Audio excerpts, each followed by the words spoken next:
Stay tuned. Next up, David Charles Allen, Village Properties Realtor and host of The Hop. That's Home Ownership Podcast with the latest on real estate in Santa Barbara. Welcome to The Hop. This is David Charles Allen, Realtor at Village Properties with my great friend and co-host, Patty Teal. How are you doing today, Patty? I'm doing great, David. It's so nice to talk to you. It's a beautiful day in Santa Barbara. We have sunny skies, temperatures in the 70s. Looking ahead to mid to high 70s all week. Oh, I love mid to high 70s. What wonderful weather. Couldn't be better, could it? It feels a little hot, even though it's in the 70s. I guess we're a little too spoiled here. You are a little too spoiled.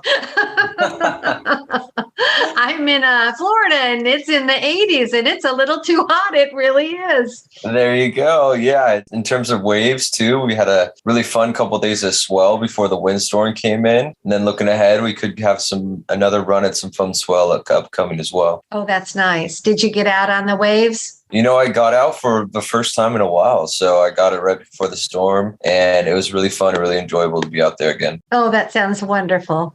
In terms of how interest rates are performing, they've stayed consistent with last week. 30-year fix is 3.875 and 30-year jumbo is 3.375. So they really haven't shot up as we feared, have they? No, it seems like jumbo actually went down another 1/8%. Yeah, they've been staying under 4, so that's a good thing. That is very good. I think if they spike up a little too fast, it's going to cause a lot of havoc, so to say, in terms of real estate and prices and everything like that. Mm-hmm. Well, this is good. Yeah, it's a good thing. In terms of how the statistics have performed, we had 43 new listings, 7 price changes, 45 that closed, 33 that went pending, 1 expired, and 3 coming soon.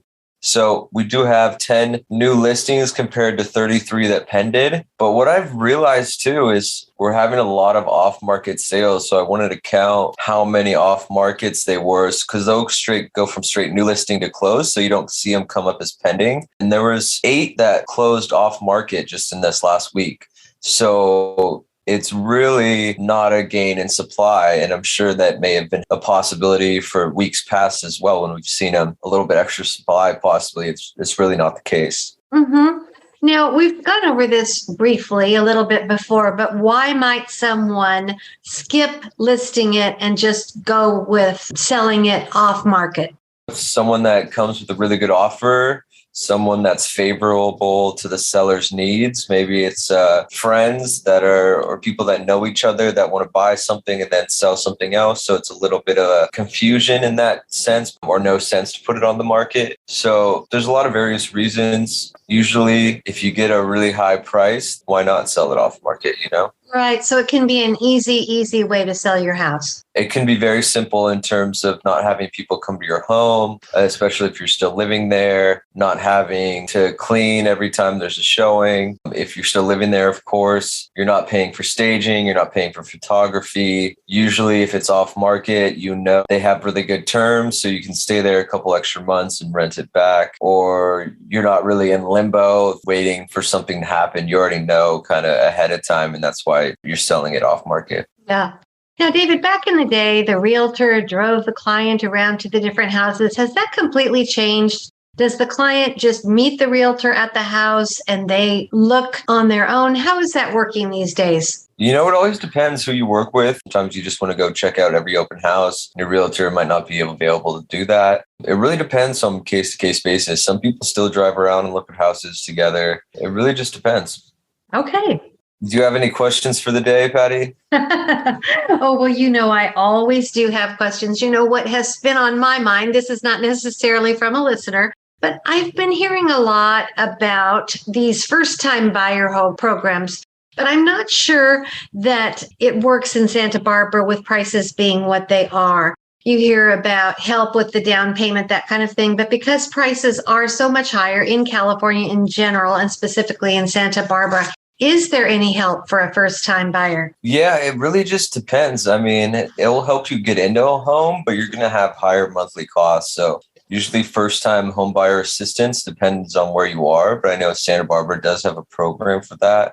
And it basically gives you money for a down payment, but it's as a second loan on your house. You're given that money at higher than market rate, I think 5 or 6% probably now. And you have to pay that off in 10 years. So it's always better to have the down payment saved up. You're going to be spending hundreds of dollars more per month. But sometimes that works for some people where they have a really high income, but they don't have money saved up. It would work getting a second loan and having that money given to you up front. Oh, so for a young couple, that could be a possibility to help them get their first home, to get into the home if they have a high income and they would qualify, but they just haven't had a chance to save that money up. Exactly. That's when it's the perfect situation.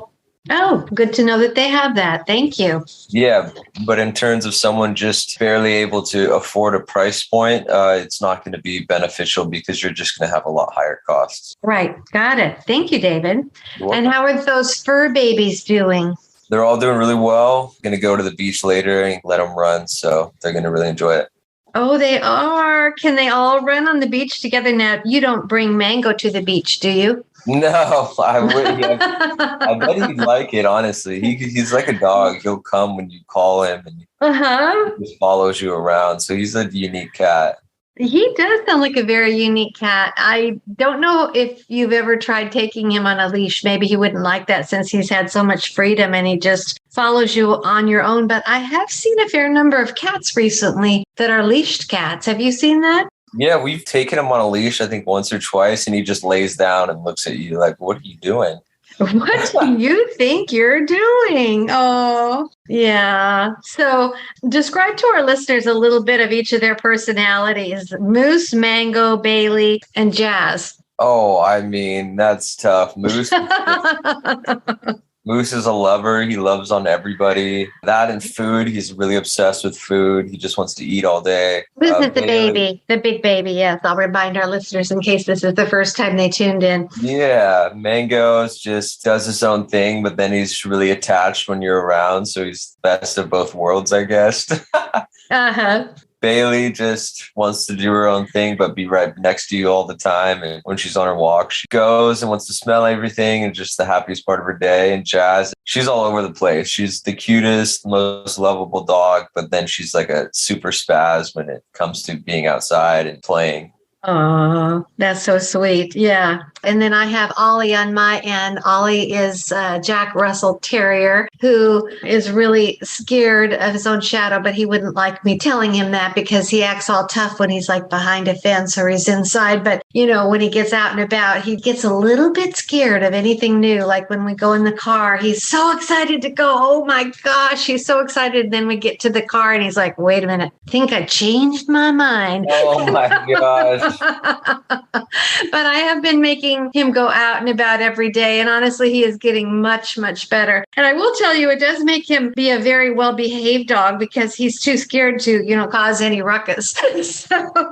Yeah, which is great. Yeah, but he's really, really sweet. So, well, anyway, David, very interesting about the housing market. I'm so glad that those interest rates are staying nice and low and that the weather in Santa Barbara, beautiful Santa Barbara, is so nice right now. I've been a little disappointed. It's getting hot a little bit too fast. I'm looking forward to coming back to Santa Barbara for a nice long trip sometime this summer. I'm trying to get that arranged. So there you go. Yeah. Well, thank you so much for the latest news on the real estate. And if people wanted to get a hold of you, if they're interested in knowing more about the housing market, either if they're on the buying or selling end, how might they get a hold of you? Yep. My number is 805-617-9311. And my email is david@davidcharlesallen.com. Thank you so much, David. Thank you, Patty. Have a great week. All right. Bye.